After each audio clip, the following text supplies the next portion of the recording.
All right, guys, back at it. Fancy seeing you here. Imagine that. Imagine that. Hey, first of all, first and foremost, I am now adding the video file to YouTube. If you want to check that out, go to, I don't remember the direct URL. Type in Jordan Stanley Payne on YouTube and you will find the video version of all of my podcast. I started doing this recently and I don't know, some people actually want to see my ugly mug. Whatever.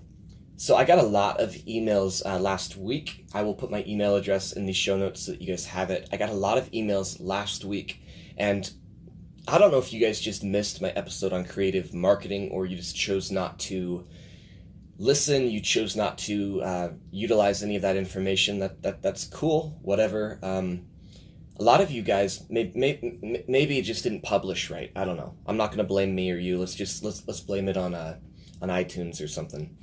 So a lot of you guys are emailing me saying, look, I'm really frustrated with my marketing. I'm doing the 30-year-old tactics. I'm doing yellow letters. I'm doing postcards. I'm doing bandit signs. I'm buying a list on listsource that every other investor in my market is also buying. And I'm doing all of the traditional forms of marketing, and I'm not very happy with my results.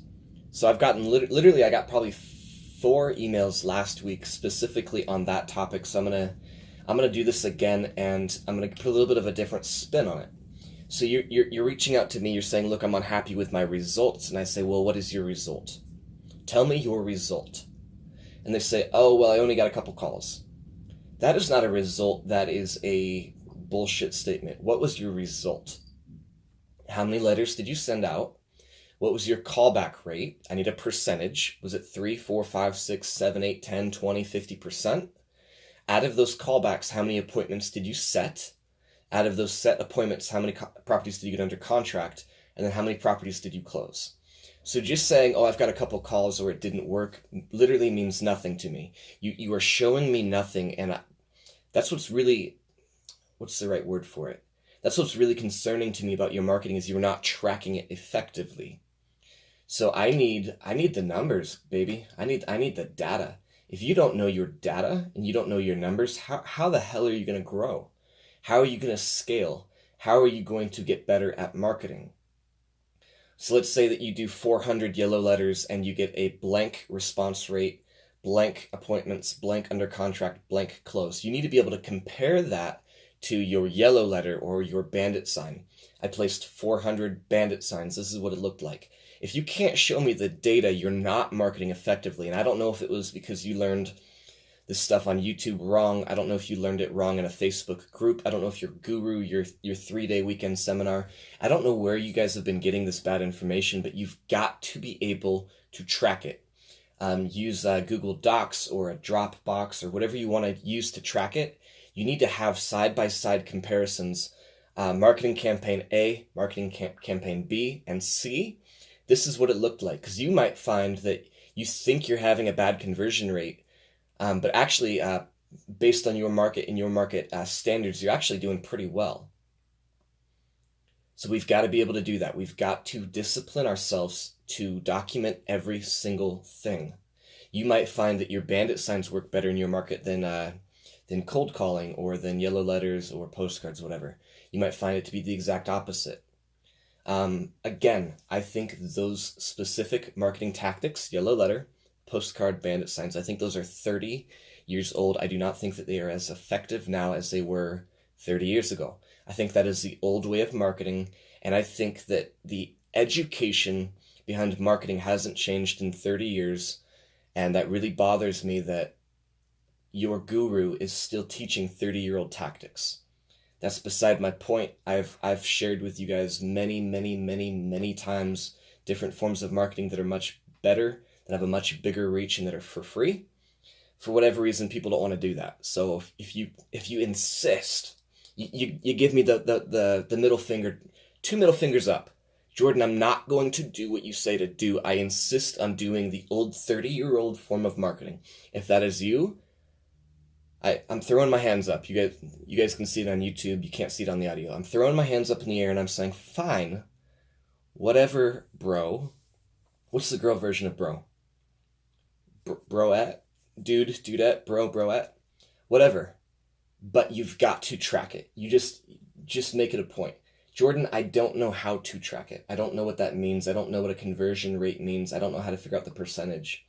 We'll go back to your guru that you love so much and ask him, why aren't they teaching you guys this? Serious question. Why aren't they teaching you this? Aside from the fact that they don't teach you any of the ethics, they don't teach you how to do any of the creative deals, such as assigning an owner finance, a lease option, or something like that. Aside from the fact that they're not teaching you that, they're also not teaching you how to effectively track your marketing and your conversion rate. I've got to question why you paid them, 5, 10, 15, 20 grand, and they left out all of the information. Or is that the upsell? That's next week. That's the upsell. Rush to the back of the room, max out your credit card. We've got a credit specialist in the back that can help you get into a credit card, buy our $30,000 program, and then we'll teach you how to run a business. And then we'll teach you how to be a business owner. If you're listening to this podcast, I do not want to teach you how to be a fucking wholesaler. That's retarded. I want to teach you how to be a business owner. Part of being a business owner is you understand marketing, how to track your marketing, how to scale your marketing, that whole thing. If you're not there yet, you're brand new. I'm not holding it against you. I'm not upset with you. I'm not holding it over your head. I'm just saying this is it's a vital part of marketing. It's a vital part of marketing that I need you to understand and master. If you can understand and master it, you can look at your marketing from a 10,000-foot view and say, look, that really worked. That campaign really, really worked. What was different about it? Maybe instead of yellow letters and the stupid font that they make you use, maybe instead of that, it was a typed letter and you hand wrote the envelope. What about that mailer had a better open rate, conversion rate, response rate, appointment rate, under contract rate, and closing rate? What about that mailer was so much better than your postcard? These are things that we need to be looking at. These are things that we need to be cognizant about. Because if you can't do that, you're not going to be able to scale. You're going to be throwing money all over the place trying to see what sticks. If you insist on spending all this money on marketing, I would rather see you do it on something that's effective, that's actually working. Does that make sense? Like, are we on the same page here? A lot of people think that my podcast, my message is very, very negative. It's not. I'm trying to understand why we're not doing things differently.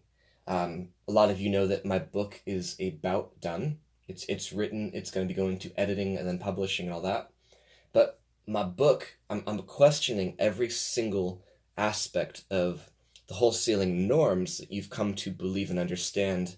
And I'm proving to you, literally on paper, I'm proving to you that those tactics are 30 years old. And I'm comparing those tactics to actual companies. And wholesaling is like the only industry where every single wholesaler does the exact same thing. Everything looks the exact same. Every marketing thing looks exactly the same. You're all buying the exact same lists. There's no uniqueness in what you're doing. And wholesaling is the only industry that I've ever found where it's like that, and things haven't changed over the course of years. Look at Coca-Cola, founded in late 1800s, early 1900s.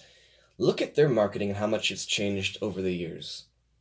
These guys hire the brightest and the best out of college to come work on their marketing, their R&D department, and they have phenomenal advertising.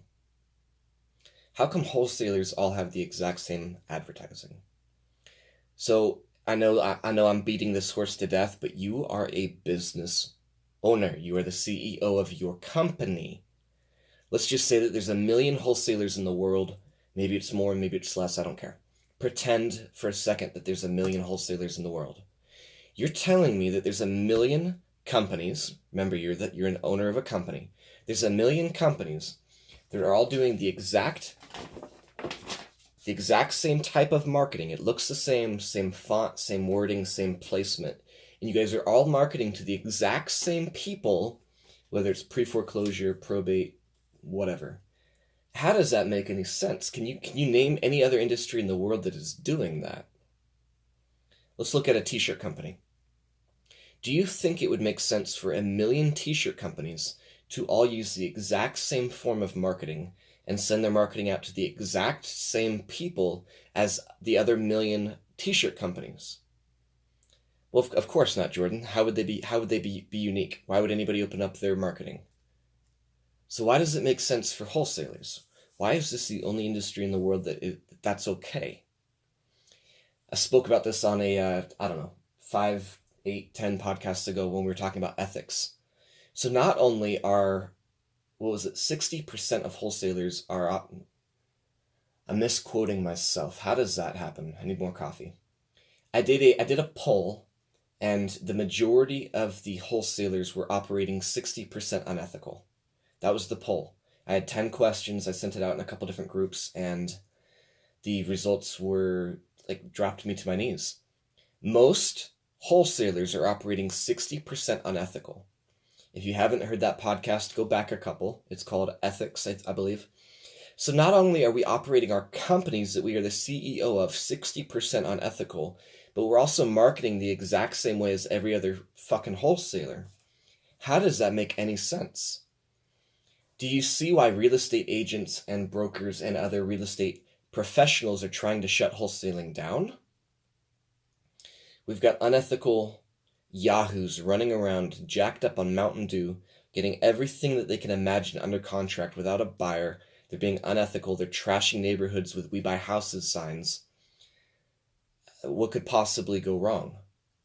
And that was a good little 4-minute tangent. Focus, Jordan, focus. There we go. I'm back. Got a little zen going today.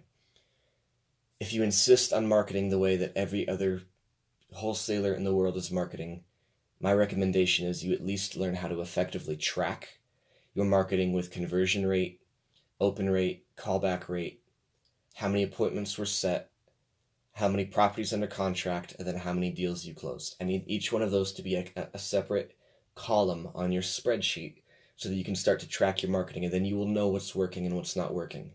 You will know that spending money on bandit signs is not as effective as spending money on driving for dollars, whatever it looks like for you. That's what I got. One more time.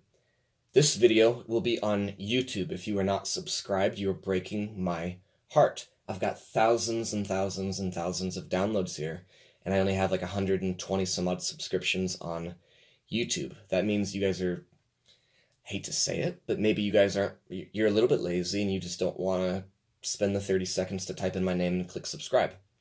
In addition to the podcast videos, I'm launching videos every single week on marketing, on ethics, on scaling, on buy and hold, how to do deals without any of your own money, blah, blah, blah.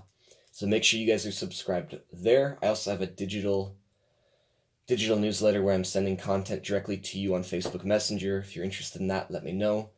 Aside from that, guys, have a great week. We will be back on Friday. Peace.